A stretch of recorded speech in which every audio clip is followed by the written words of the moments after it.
Welcome to Live Daf, your online Daf Yomi Shiur. Shalom Aleichem, welcome back to today's Daf Yomi, which is Shabbos Daf Kuf Chav Gimel. We are on the second line from the top. Now the Mishnah taught us that one may take a hammer, use the hammer to crack nuts on Shabbos, and Rabbah explained, was speaking even this type of hammer, which is used by a blacksmith, which is absolutely muktzah. It can be used to crack nuts because one may use a keli which is designated for prohibited use, davar shemalachtai le'isser. You can use it l'tzeir gufay, for the sake of using the kli itself for permissible use, such as cracking nuts. Says the Gemara on the second line from the top, Eisvi Abaye l'Rabbah. So Abaye asked the Rabbah from the following brisa: how can you say that a muktzah item can be used for l'tzeir gufay, for the sake of a permissible function? We have a brisa which speaks about a meducha, which is a mortar, which is used for a malacha, to grind stuff in it, to grind, for instance, garlic. It's a malacha of toichen. So the Brisa says, meducha, im yesh bo shum. If there is shum, there is some garlic sitting in this mortar, metalton oisa, one may move the meducha. Because, as Rashi says, he's moving it agav hashum on account of the content, account of the garlic which is found inside. Vim lav, but if it doesn't have shum inside, so one may not move this meducha, it's muktzah.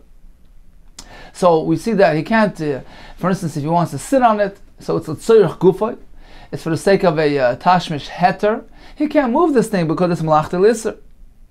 So the kasha on Rabbah. Now, interesting, the Rashba points out, why then could you move it when there's shum inside? Since when could you move muktzah just because there's a non-muktzah item on it?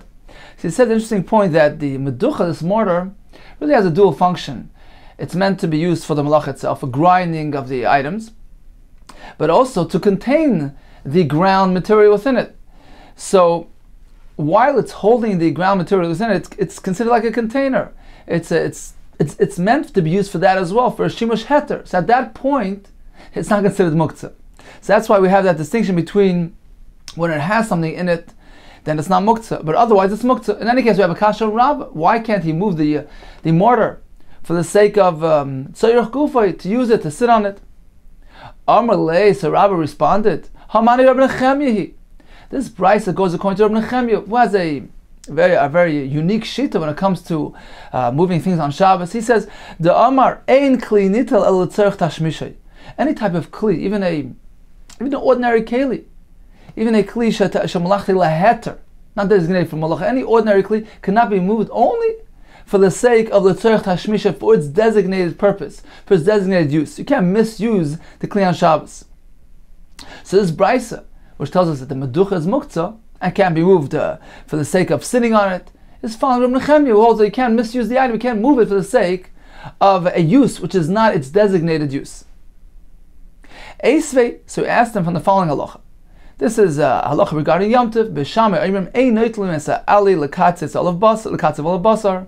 So the eli is some thick type of cutting board. One can't move it to use it l'katzis olav basar, to cut meat on it.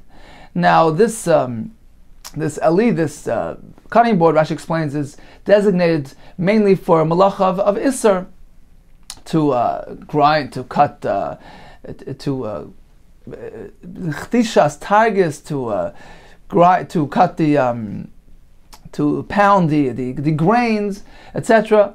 So these things are malachas which are asr, and this tool is considered to be klisha malachta le'isr.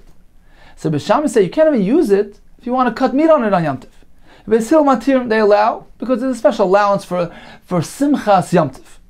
V'shav, and now they both agree, shem katzav olav basar, if you already cut the meat on it, shasal tatla, you cannot use it, you cannot move it any longer. So once again we see that a klisha malachti l'isser, which is designated for a prohibited purpose, cannot be used, and it sounds like even l'tzorech gufa, even if he wants to use it to use it for something, to move it for a permissible use, to sit on it, or to use it for a shimush heter. So there's a kasha on Rabbah. Says the Gemara, Savar l'shenuyele Rabbi Nechemya. So Rabbah figured, I could explain this brisa, I could answer that this brisa as well is following Shittas Rabbi Nechemya, who holds that something can only be moved for the sake of its defined purpose, such as just as he answered the previous brisa. However, kivan de shama laha, Once he heard this, the Avar Chanina Bar Shlomo Mishmei the Rav, Hakol Moedim, all agree, meaning even the Rabban who disagreed with Rav Nechemia, they will agree when it comes to certain objects, they are considered to be muktzah and absolutely off limits on Shabbos. Besichi, Zairi, Mizori, these are, Rashi explains, these are tools used by the tzaboy, these painters. So these are fragile, delicate tools. The given the kaput allow, since the owner is makbid on them, he's very particular. Not to, they shouldn't get dirty, they shouldn't get out of shape. So miyachadu mokim, he designates for them a place. He places them somewhere. They're meant to stay there, and he doesn't use them for any other function. So since they are these unique type of kelim, they're totally off limits. They're out of mind, out of sight. They're not something which we allow him to use, even for a shimush heter, even l'tzarech gufay, for a permissible function. They're designated for the melacha of isser. They're meant to remain that way. So that's regarding these specific tools. Hachinami. So this is the Gemara saying that when it comes to the ali, this cutting board, or the meducha, the mortar, so Rabbi says here as well, miyachdu makam, these items are also considered to be fragile and something which the owner is makbid, that they be reserved for their designated purpose, which is the melacha of isser, and therefore they are removed from melechas of heter, and they're considered to be muktzah, and therefore you cannot use them even for melacha of heter. Now, Rav Moshe Feinstein points out that when the Gemara speaks about miyachadu makim, the Gemara doesn't specifically mean that only in that case is it considered to be muktzah because he designates a place for it. It's simply an example. The Gemara is illustrating the fact that the owner is makpid not to misuse these items. So the Gemara illustrates it in this way, that he's miyachad a place for it. He designates a place so it's meant to stay there. But the Gemara doesn't specifically mean that this is a precondition. The point here is that these things are unique and designated specifically to be used for the melechas isser, and they're considered to be muktzah, totally removed from being used for other melachas of heter, and therefore one cannot use these even if he wishes to use it l'tzarech gufay for a permissible function. So this explains the halacha of the ali and halacha of the meducha as well. Continues the Gemara. Itmar, we learned Reb Chia bar Abba Rav Yechanan.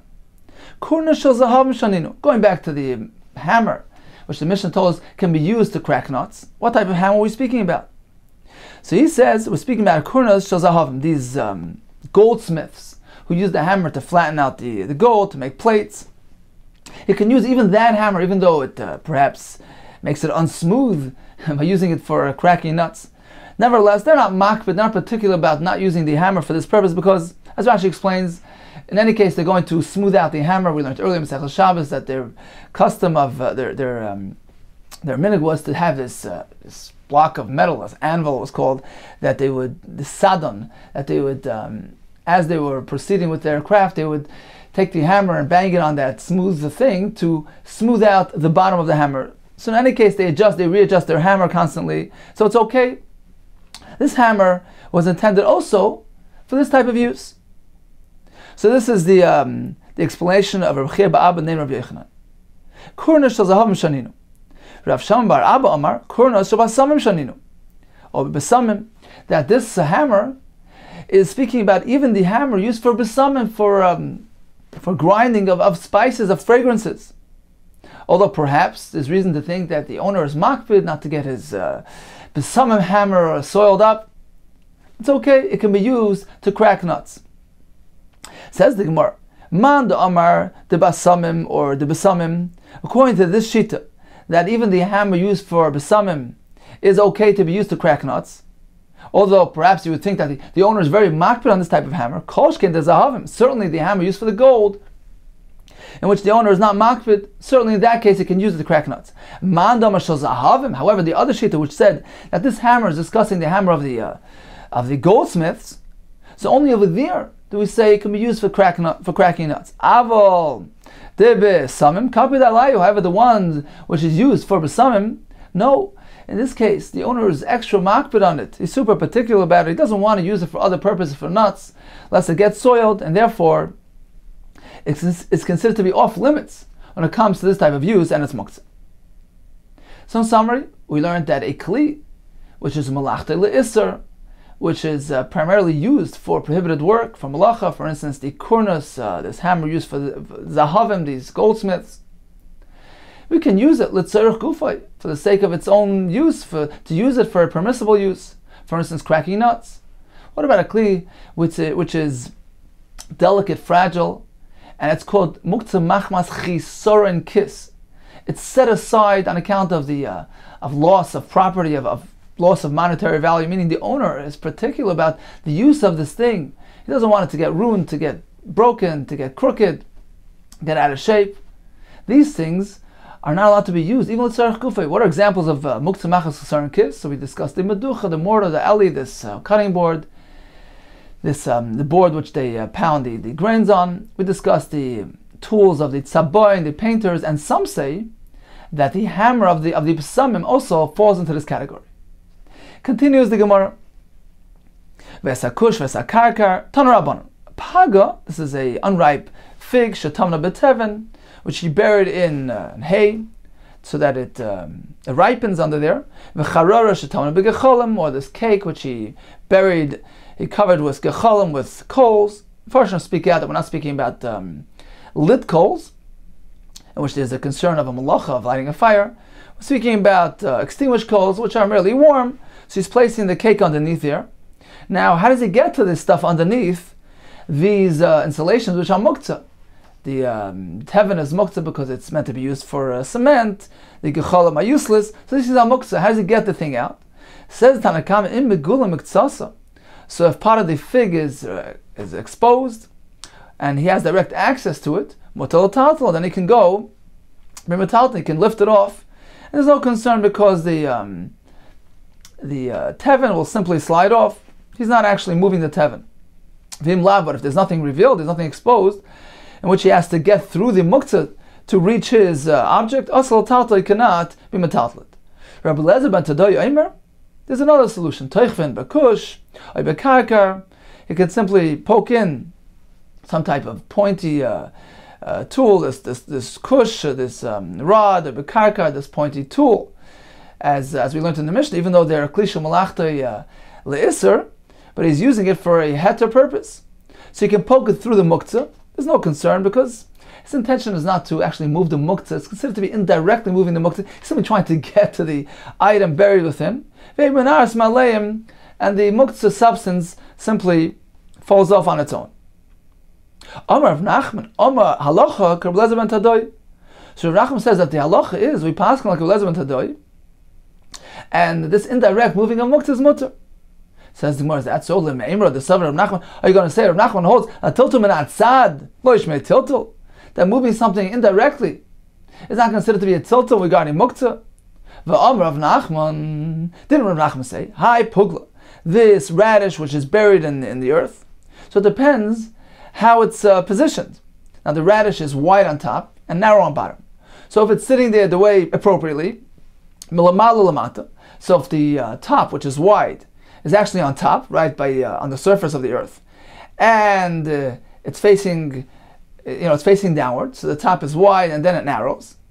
Milamala lamata shari, and there's no issue. You can pull it out because he doesn't need to move any earth. However, if it's overturned, if it's mata lamala, if the bottom, which is the narrow portion of the radish, is lamala, is overturned, is upward, in which case you have the radish sitting in the ground like this, like a pyramid, and there's there's earth around it, right? So only the tip is exposed, but the wider portion is supporting the upper.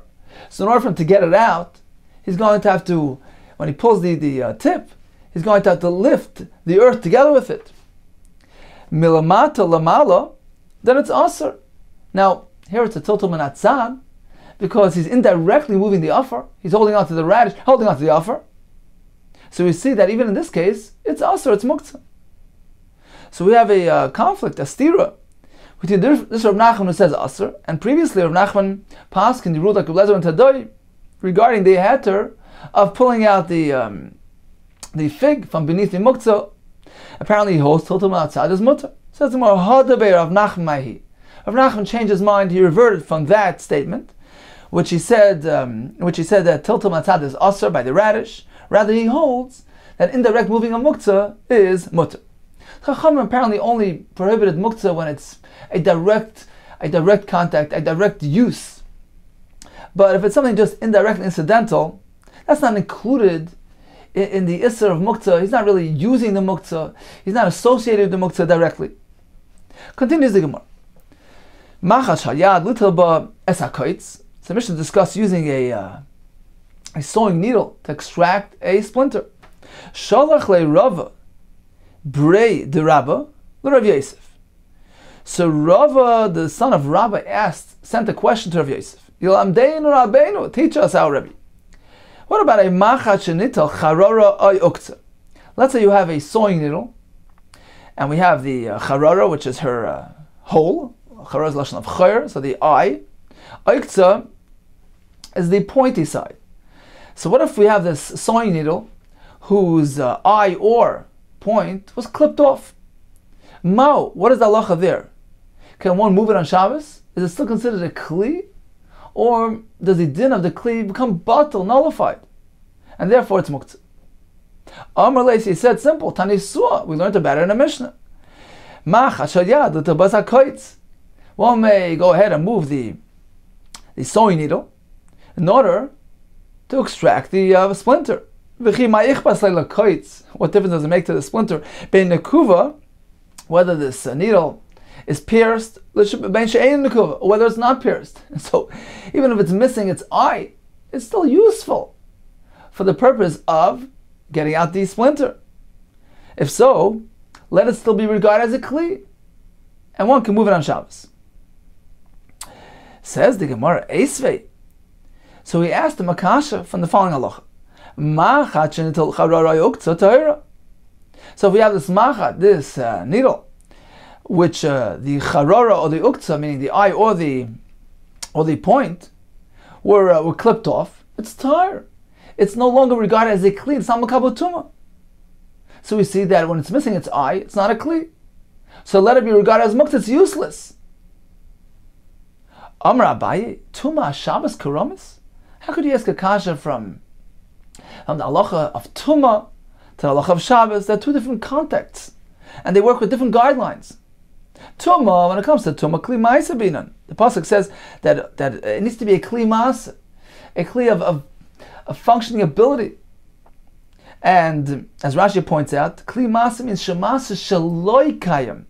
Its function is still intact. It can still be used for the tashmish, which what it was intended for. The ma'aseh shaloi, its intended purpose, its intended function, needs to still exist. As opposed to this sewing needle, which no longer has its eye, it's no longer fit for its defined purpose. However, when it comes to Shabbos, any function is sufficient. In Shabbos, we did the chazabinan. We need something which is useful, which is suitable for something. This as well, this needle which is missing its eye, it's still chazia, it's still suitable to remove with it a splinter. So it's not considered to be useless. It has a din of a kli, and therefore Rav Yosef was right, was correct in his response that even when it's missing the eye, it is regarded as a kli. Amar Rava disagreed. He said, "Man de kamoisev shapa kamoisev." The one who asked the kasha asked well. Yes, midilin tuma lav manu. Since we see when regarding tuma, it's not considered a kli. It's not makabel tuma when it's missing its eye. Then in Shabbos nami lav manu. Likewise, when it comes to Shabbos, it's not a kli. It's a broken needle. It's not a kli. Says the Gemara Meisevei. So the Gemara is the kasha on Rav. Machat bein nekuva bein shein nekuva mutal tatlo Shabbos. So the Brisa says that a machat, whether it was pierced, whether it's not pierced, one may move it on Shabbos. But lo yomer nekuva elo inituma bavad. The concept of a pierced needle having some sort of advantage was only strictly regarding the halacha of tumah. Only then is it makabel tumah. When it comes to Shabbos, it's irrelevant whether it's pierced or unpierced. It's still considered a kli. So we see that Shabbos is not meant to be connected to Tumah. So it's a kasha on Rav. Says the Gemara, Tirgum Abaye, Aliba de Rava. So Abaye interpreted this price, he answered according to Rava's Shita. So he's coming to answer Rava. What is the pshat in this price, which tells us that the unpierced needle is still regarded as a kli? Begoil miaskinan. We're speaking about a goylem. A goylem means an unfinished product. Like the goylem of Prague, he was unfinished. He couldn't speak. He didn't have the power of speech. The Mishnah in Pirkei Avos speaks about the attributes, the Shiva Dvarim begoylem, who doesn't have a proper midas, unrefined fellow. He's not a complete person. So we're speaking about incomplete needles. Meaning we have these strips of metal which are waiting, which stand to be pierced. In which case, it's not considered to be a proper kli for tumah, because in order for a kli to become a tumah, it needs to be nigmar malachte, the work, the fashioning, the forming of the kli needs to be completed, it needs to be finished. Now this goylem, this piece of metal, which is awaiting piercing, is considered to be an unfinished product and not makabel tumah. However, when it comes to Shabbos, there's a difference. Why? Zimnin, because at times the mimlach alayu, he will change his mind, he will decide on them, meaning he will decide to use them, umash vilu mana. He will decide to use them as a kli, as is, unpierced, to remove splinters. So in this case, although for tumah, it's not makabel tumah, because it's an unfinished kli, and it's not serving its defined purpose, its defined function, which is for sewing. As opposed to Shabbos, since it can serve in any capacity, he'd like to use it perhaps for a removal of a splinter. So since it has that potential, one can designate it for that purpose. Even now, it's considered to be a kli for Shabbos. So that's over there in the Brisa. But if you have a complete needle which got damaged, the charara, its eye or uktzah, its pointy part clipped off, so it's a broken thing. Adam zerkel bergutois. One simply throws it away into amongst the scrap, and therefore the din kli is batal. The utensil status of it, this utensil status becomes nullified, and therefore, according to Rava, it is muktzah on Shabbos. So you have that distinction between an unfinished kli, which is considered a kli for Shabbos, as opposed to a broken kli, which is not. So in summary, if we have a machat, this needle which does not have an eye, so when it comes to halacha of makabel tumah, where the pasuk says kli masa, has to be serving its designated function, has to be considered a complete kli. So it doesn't matter why it's missing its eye, whether it's golmei, it's speaking about an unfinished kli, or whether it was already previously completed, but nital chayra, the chayra got clipped off, it's not makabel tumah. As opposed to Shabbos. So in that case, if the chayra got clipped off, then we have a machlekes. According to Rav Yosef, it's still considered a kli because it can still serve in a capacity. It can still mishamish the person. It can still remove a splinter. According to Rava, a broken needle is not reckoned with. It's batal. It's nullified. It's not a kli. But if we're speaking about an unfinished needle, golmei, in that case, all agree, since it has that potential to be used for a splinter remover, all agree that when it comes to Shabbos, it's considered to be a kli. Continues the Gemara. Asubi Yanuka.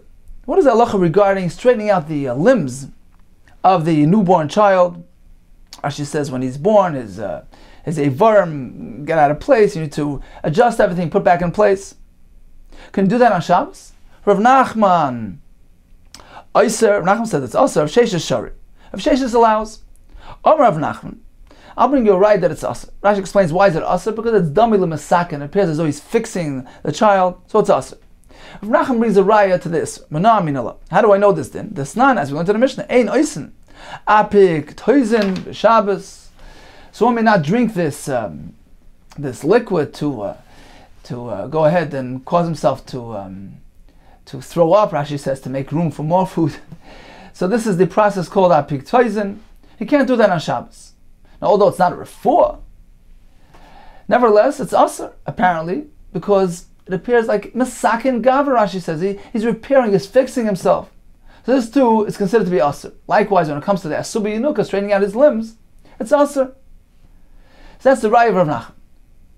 Responds Rav Sheshes. Rav Sheshes, Hasam Lav Urche.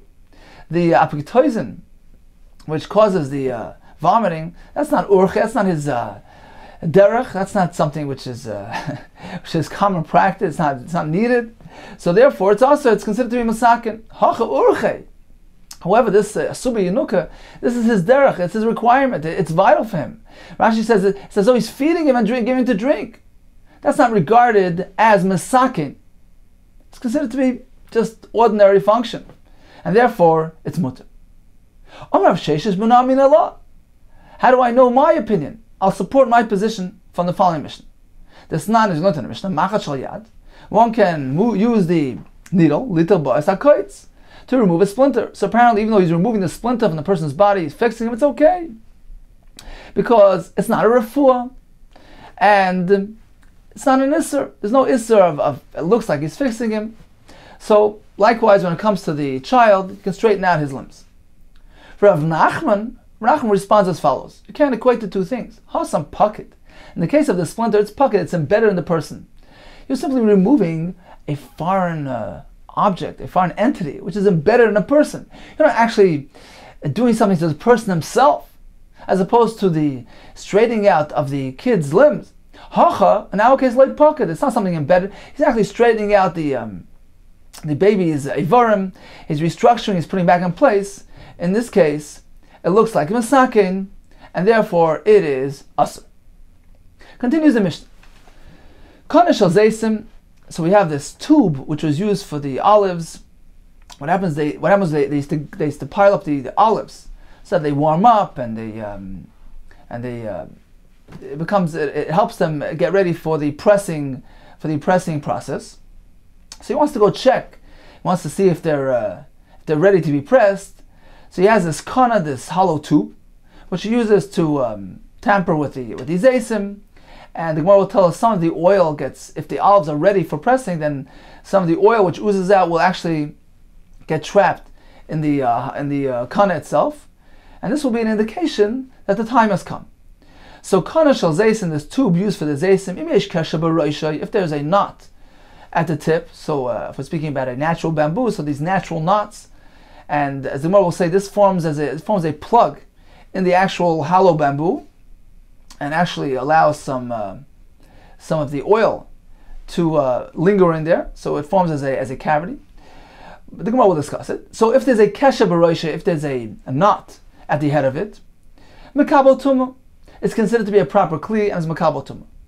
V'im lav, but otherwise, ain't a mekabel tumah because it's not considered to be suitable for its function, and it's not a kli for kabbalas tumah. Benkach or benkach. Either way, whether or not it has that a thick head to it, nitel b'Shabbos. It can be moved on Shabbos because we regard it as a kli when it comes to Shabbos because it's still conserved in some capacity. So although it can't go ahead and he can't sample the oil with it, but if he chooses to use a kana without a kesher, apparently he's going to determine the status of the olives visually. So he's going to turn it over and then he's going to take a look at it. So either case, it's considered to be a kli with regard to Shabbos and it's not muktzah. Continues the Gemara. Amai, we spoke about this kana, this tube that has a kesha b'roishay, that it's makabel tumah. Why is it makabel tumah? Just because it has a thick head? Pshutikli eitzu. It's considered to be like a flat, meaning it's not a receptacle, it's not a container. And in order for a kli eitz, a wooden kli, to have a din of kabbalas tumah, it needs to have the capacity, the ability to be makabel something within it. Upshute kli eitz einon makabel tumah. A pshutik leitz, which is not a container, is not makabel tumah. My time, why? Do me the sak bidan, because the Torah lists together the wooden kalim with the sak, and we learned that it's meant to be have in similar fashion to a sak. A sak is a sack, which has the ability to contain within it. Likewise, in order for a kli eitz, makabel tumah has to have the ability to contain. So why is this kana, which seems not to have that capacity, makabel tumah? Says the Maratana Mishmei Nechemya, B'shosha Mahapach B'Zeisim. So when he overturns those olives, so he turns over this kana, takes a look at it, and takes a look at the kana, meaning that there is some sort of cavity. So this plug on top of it actually forms some sort of cavity, which has the ability to receive some of the oil. So when he overturns the zaysim, if the zaysim are ready to be pressed, there's going to be some oil oozing out, which will get trapped into the cavity on top of the kana, in which case, obviously this kana is a makabel, it's a kli which is makabel, has the ability to receive, and therefore it's makabel tumah. Continues the Gemara. Rabbi Yossi, all types of kelim can be moved on Shabbos. Speaking about even klisha malachta le'isser, designated for malacha purpose, in which case you can move it for certain reasons, as we spoke earlier. But that is only by other kelim. There are some kelim that cannot be moved absolutely ever, because as we discussed earlier, they're designated by the owner for their specific function. They're fragile, they're delicate, they're called muktzah machmas on account of chisar and kiss, of losing property, of losing their value, on account of hefsid. The Mishnah will give us some examples, the Gemara will actually add to the list. So again, Rabbi Yossi says all kelim can be moved except chutz min masar gadol, this large saw, v'yasar shemachresha, this part of the plow, which actually, the Rashi calls it it looks like a kli gadol asay kisakin, like a knife, which is it's a sharp part used in the plowing process. So this generates the furrows. So these are fragile, these are delicate, and one designates it for its purpose and for nothing else. And therefore, you cannot use these on Shabbos at all.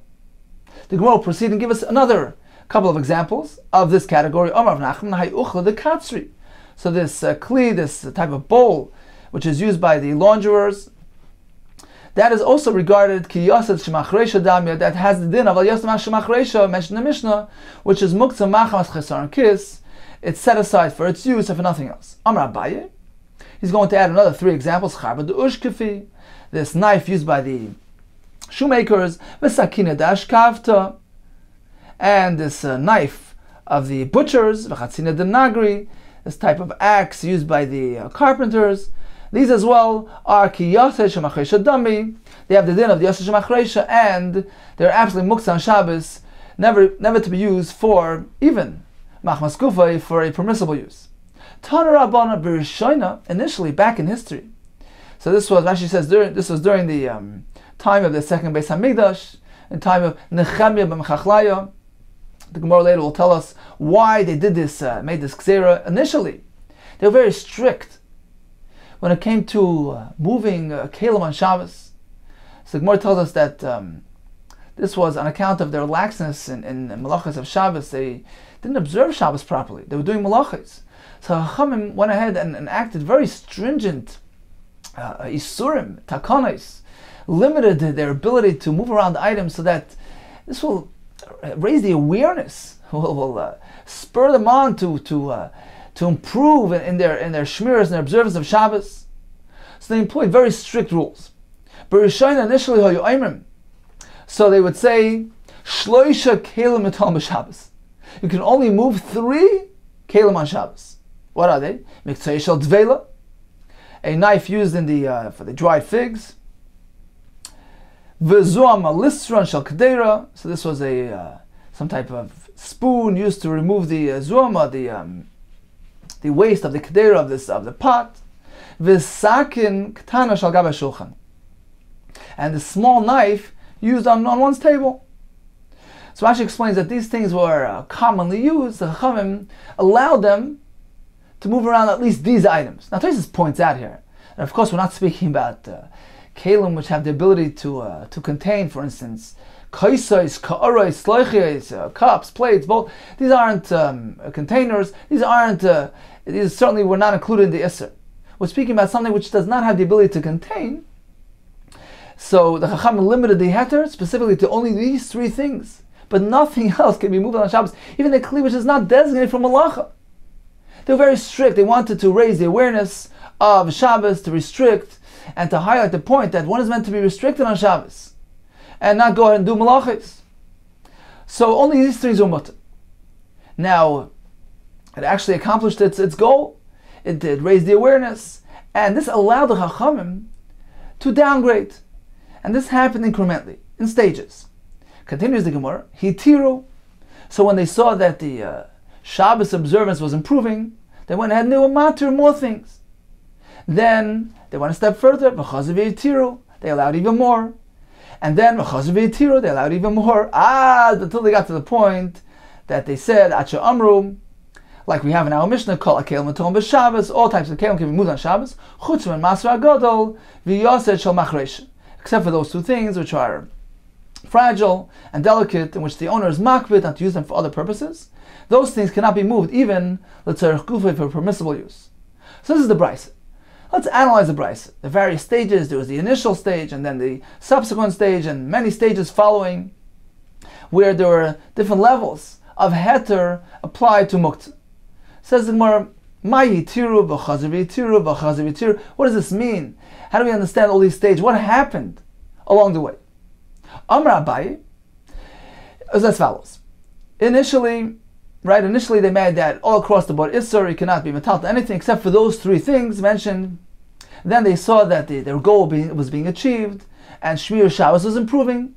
So it came time to matter a bit more, to loosen the belt a bit more. Hitiru, so they will matter what? Davar shemalachti leheter, a kli which is used for heter, l'tzarech gufay. But they only matter in a limited form. If he wants to use the l'tzarech gufay for the sake of the kli, meaning for the sake of the use of the kli, to use it for a permissible use. But not, for instance, l'tzarech mekaymai. If he needs to vacate the space of the kli, he needs the makam of the kli, they limited it. You can only use the l'tzarech gufay. The next stage was that they were matter. They allowed even further. Even if you don't actually need the kli, you just need the makam of the kli, you can move the kli as well. The next stage was they went ahead and they were matter more. Even a even a kli which is designated for malacha purposes, you can be metal to that as well. But only if you intend on using the kli itself, wants to use it for a permissible use, for instance, taking the hammer to crack nuts. But not not if you simply need the makam of the kli. There's no allowance when we are speaking about a kli shemlachti l'isr.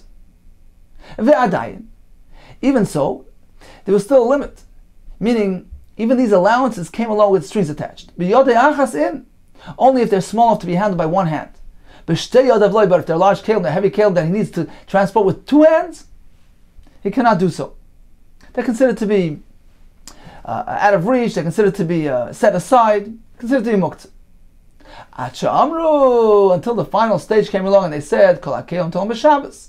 So all these kelim that we discussed can be moved on Shabbos, whether it's the kli shemlachti leheter, l'tzarech gufay and mekaymai, whether the kli shemlachti le'isser, l'tzarech gufay, right? Those two things. They can be moved, even if they're large enough, heavy enough, that two hands are required, it is mutter. So in summary, according to Abaye, at the end of the day, what can you move? You can move a kli shemlachti leheter, for the sake of using the kli l'tzarech gufay, or for the sake of having the space, l'tzarech mekaymai.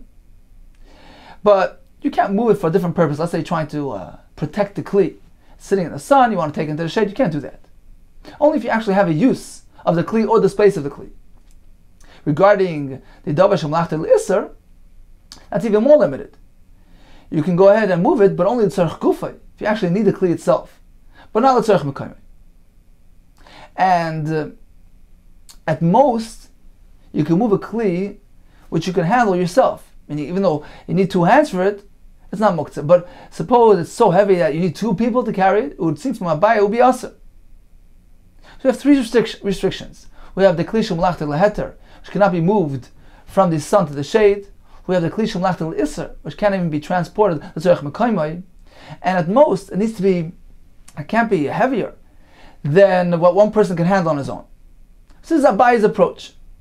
Amali Rava says, I don't understand. This distinction between the use of gufay and the use of mekaymai, they go together. You can't split the two.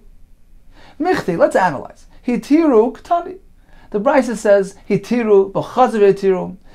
Mali l'tzarech gufay, mali l'tzarech mekaymai. What difference does it make if he's doing it for the sake of using the kli itself or for the sake of its makaym? It doesn't seem from the brisa that there's room to differentiate between one and the other. Both of them are considered to be equally important, equally using the kli. Let's not make a chiluk between gufay and mekaymai. Elam Arava. Says Rav as follows. This is how these stages went.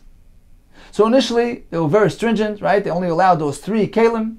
Then they saw when the olam, the crowd was improving in their observance of Shabbos, so they found room to be matter a bit more. Hitiru, what was that? What was the first stage? Davar shel malachta leheter. So they began with a davar shel malachta leheter. Bein l'tzarech kufay, bein l'tzarech mekaymai. Whether they needs it for the kli itself, or they need the space of the kli. So went to Rav, there's no difference between one and the other. V'chazer hitiru, this was the next stage, which they allowed even more. Mecham l'tzeil. Even taking it from the sun to the shade, meaning for the sake, for the benefit of the kli itself. That was also allowed. Even though he is not deriving personal benefit right now, he's not using it, it's okay. Then they will matter even a bit more. Even something which is designated for Isser. So once again, there's no difference between Gufay and Mekami, whether he needs it for the Makam of the kli, or he needs to use the kli itself, it's mutter. So tzarech gufay and tzarech mekami in, yes. However, if he's simply trying to salvage the kli, taking it from sun to shade, it's also because he's not actually deriving immediate benefit from it. It's not considered to be mishtamash with the kli. That much they did not allow. It's merely transporting stuff that's going overboard. Va'adayin, still, even at this point, there was still some restriction. Ba'adam echad in. Only if it can be transported by one person, yes. But if it's large and heavy, that 2 people need to transport it, that they did not allow. Until they came to the final stage, she'amru, in which they said, all the kelim that we just mentioned can be moved on Shabbos, even if they're large enough that 2 people are required to move them, it is not muktzah. So let's take a quick summary here of the 2 approaches regarding bimataltal kli on Shabbos. So at the end of the day, according to Abaye, a klisha malachte leheter also has restrictions. You cannot move it from the chama to the tzeil. It's only if he has personal hana from it, if it's for his own shimush right now, gufa mekayma, but he's simply trying to salvage, protect the kli, that's not allowed. Likewise, according to Abaye, if it needs to be transported by 2 people, that's considered to be muktzah. That's designated. That's set aside. It's not your typical kli, which is considered to be like ordinary kli, which is meant to be moved around. It's meant to stay in one place. It's set aside. That was not included in the heter. According to Rava, there's no restriction when it comes to kli shel machtel heter. You can move it, whether it's for the sake of using it, sake of preserving the kli, and even if it's large enough that 2 people need to transport it. There's a heter there as well. What about a kli shel malachta le'isser? So going to Abaye, a chiddush here, that only l'tzarech gufay, if he needs the actual kli itself, can he move it. But l'tzarech mekayma, for the space of the kli, that's not considered to be a considerable enough function. Chacham did not allow in that case. According to Rava, it's mutter whether it's l'tzarech gufay or l'tzarech mekayma. The only time there's a restriction is if he doesn't actually need the kli. He's merely moving it mechambel itself from sun to shade, in which case he's not actually using the kli and it's asur. Now all agree that a kli, which is muktzah machmas chisoren kis, on account of its the liability of the fact that it's fragile and delicate, all agree that it's asur, can't move it, l'tzarech gufay or mekayma, certainly not mechamel etzel. And we have an example. We have a list of several kelim mentioned earlier which fit that category. Continues the Gemara. So regarding again a kli shel malachta le'isser, Abaye maintains it can only be moved l'tzarech gufay, and according to Rav, even l'tzarech mekami. Eisvei Abaye. So Abaye asked the Makashav in the following price. This is the meducha we discussed earlier, the mortar. Im yesh bo shum, if there is garlic present within it, metalat noisa, you can move it. V'im lav, otherwise ain't metalat noisa, you cannot move it. Now says Abaye, okay, according to me, I can interpret this brisa very simply. This brisa doesn't allow because we're speaking about he doesn't need the meducha itself, l'tzarech gufay. He's merely trying to vacate it, trying to get the space beneath it. In which case it's asur. That's what I hold. The kli shel malachta le'isser can't be moved. L'tzarech mekayma. But according to you, there's no restriction. He can move it whether he needs the kli, whether he needs the space of the kli. So why does this brisa say it's asur? Says the Gemara, hachamay askinan. You know what we're speaking about? Mechamel etzel. He doesn't need the kli, nor does he need the space. He's simply moving it from sun to shade. He's merely preserving the kli, in which case even Rav agrees that it's muktzah, he can't move it. Eisvei, so we asked him a kasha from the other halacha. V'shavin, V'sham and Basil both agree. Shem katzav of basar. This is speaking of that board, that thick board, which is muktzah. So if he already used it to chop his meat, she'asal tatla all agree that it's asur, he can't move it. Once again, says Abai, why is it asur? So apparently he's trying to move it l'tzarech mekayimai. So according to me, I understand why it's asur, but according to you, why is it asur? Says the Gemara here as well, mecham l'tzel. We're speaking that he's moving it from the chama to the tzel. He's preserving the kli, in which case, even according to Rava, it's asur. Amar Reb Chanina, b'mei nechemya mechaklaya nishnis mishnazu. So this Bryce earlier, which gave us that whole presentation, the whole history behind the various stages of the Takan of Muktzah, was taught in the days of Nehemiah, in the days of the second Beis Hamikdash, the Chsiv, as it says, Vayom Mahema Re'isi B'Yehuda Dorchem Gitais B'Shabbos. They were actually pressing in the Gitais, in the wine presses on Shabbos. They were doing Malachim, Mevim HaReimos, bringing the piles. So the result of their laxity in Kedushas Shabbos and Shmir Shabbos, the Chacham need to impose severe restrictions to drive home the point how important Shabbos is. Right? So that's what happens when sometimes things are overboard. You need to go ahead and act extra xeris for the time being to teach that message, bring home that point. And it was meant to achieve the goal of Shmir Shabbos, which it ultimately did, as we see that as they improved in their observance, the Chacham allowed the downgrading of these restrictions. Continues the Gemara. Omer Belezer. We have 4 halachas. Rashi calls them 4 mishnas. Kanin u'maklois glustro meducha. So all these 4, 2 of them actually mishnas, 2 are brises. These 4, which contain restrictions which seem to be above and beyond the standard restrictions of muktzah apply today. Kulam, all those koidem atoras kelim nishna. All those were cited, were learned, were taught prior to the point where the Chacham were matir tiltul kelim, meaning it referred to the time of Nehemiah, where the Chacham imposed severe restrictions due to the laxity in Kedushas Shabbos. So that's why we understand why those isurim were applied. Let's see. Says the Gemara kanan. What is the example of the kanim, these tubes? The snan is learned in the Mishnah. Lo yisidur akanim v'lo nitilos on deichas Shabbos. So he's speaking about the kanim, the tubes used by the lechem apanim. So he used to pile up stack up the lechem apanim, and he used to place kanim, these tubes in between, to allow the air to circulate, to maintain freshness. Now the lechem apanim was switched over on Shabbos. He used to bring the fresh bread and take out the old bread. Says the Mishnah, Lo yisidur akanim. Not the setting up of the tubes, nor their removal, deichas Shabbos. Is deichas Shabbos? You can't do it on Shabbos. So what do? They had to go in Erev Shabbos, remove the tubes from between the lechem. On Shabbos, they would switch over the lechem. They would have no tubes between them. And by Tzarech Shabbos, they would go ahead and place the kanim in their proper location. Now the question here is, these tubes, they're not muktzah, they're kli shel melachta leheter. So why is there a restriction? Apparently, this Mishnah was taught, this halacha was taught in that stage, in that era, that point in history, where the Chachamim employed very severe restrictions pertaining to moving items on Shabbos, and therefore it's us. What is number 2? Maklois. The snan, as we went in the Mishnah, maklois dakin, v'chalokin, these thin, smooth sticks, hayusham, were present there in the Azorah. This was on Erev Pesach. Umanicha al kseifa al kesef chaveris. You would take the stick, place it from his shoulder, and the other side on his friend's shoulder, so it would extend from one shoulder to the other.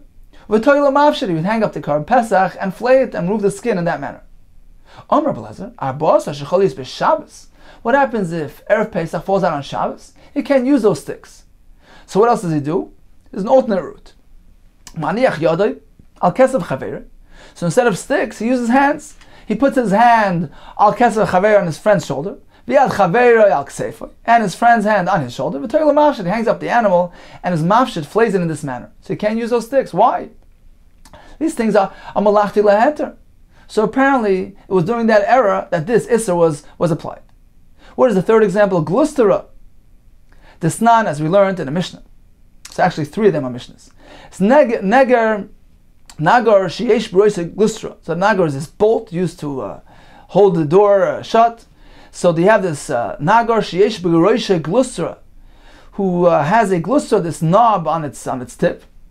And Rashi says it can be used for grinding as a pestle. So this kli, which is malachti l'isser, designated for malacha.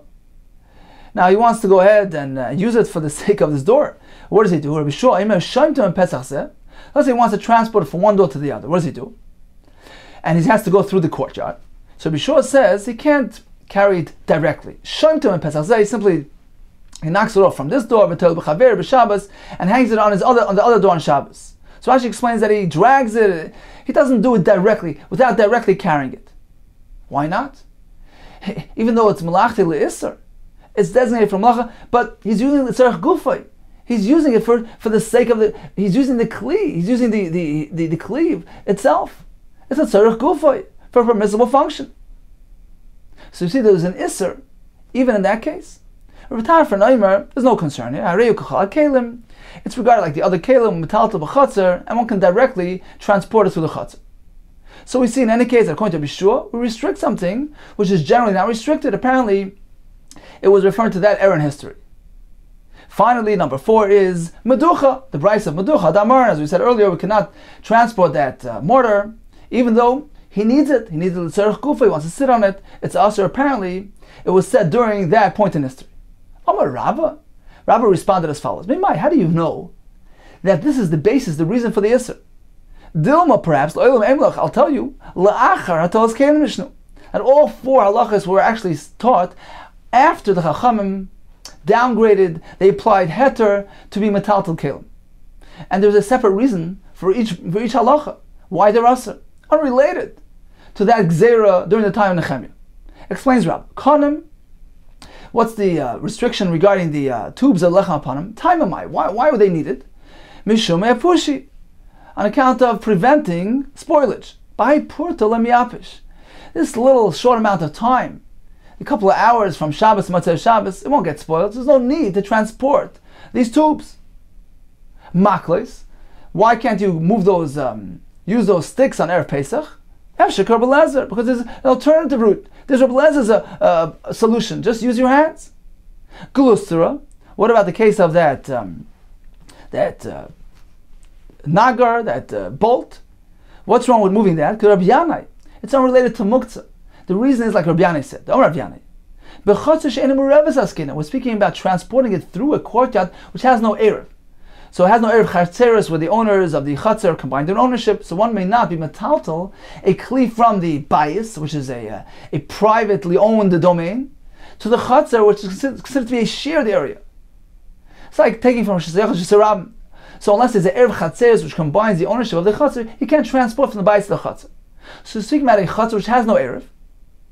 So what's the problem? Rabbi Yeshua Savar, Rabbi Yeshua does not allow carrying the nagar. He holds this nagar, which is found within the doorway, it appears like it's in the house, and therefore it appears when he would transport it through the chatzar, it appears as though become a taltal mana de batam b'chatzar. He's carrying the mana de batam utensil of the home in the chatzar, and it's not allowed. Therefore, he says he must drag it. He can't carry it directly. It's a chiddush that since it's not directly carrying, it's mutter.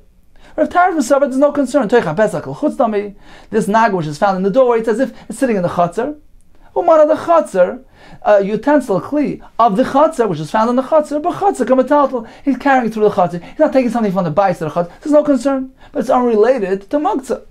Finally, meducha. What about transporting? Why can't he take that mortar to sit on it? That Bryce is Ramachemia, mentioned earlier, who applies severe restrictions on Shabbos. One can only move a utensil for its defined purpose. Use a meducha to sit on it. That's not called tashmisha hamiyuchad. That's not its designated defined purpose, and therefore you cannot transport it for that purpose. Okay, time for a brief review of today's daf. We began with a klisha malachti le'isar, which is designated for malacha purpose.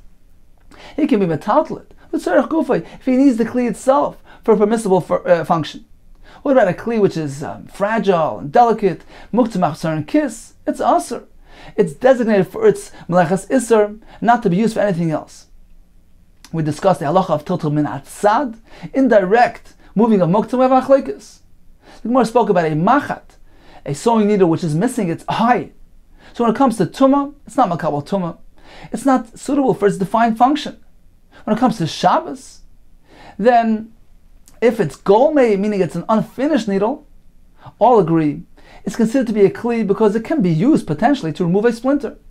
If it's a needle whose eye got clipped off, according to Rav Yosef, it's still a kli because it's usable for the splinter. According to Rava, it's batel, it's no longer regarded as a kli. He tosses it amongst the scraps, it's not a kli.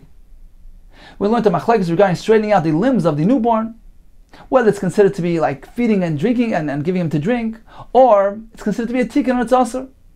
We learned about being metaltal a kli, if it's melachte leheter, used for a permissible function. According to Abaye, there is isurim, taking it to the shade, or if it's too large for one person. According to Rava, there's no restriction here. When it's a kli melachte leiser, according to Abaye, he cannot move it letzorech mekoymai if he only needs the space. According to Rava, he can. The only time he can't if he's moving it to the shade for the sake of the kli. And finally, a kli which is muktzah machzor and kiss, there's no heter at all because it's designated for its prohibited use, not meant to be used for anything else. And finally, we end up with the 4 halachos and 2 approaches of how to interpret them.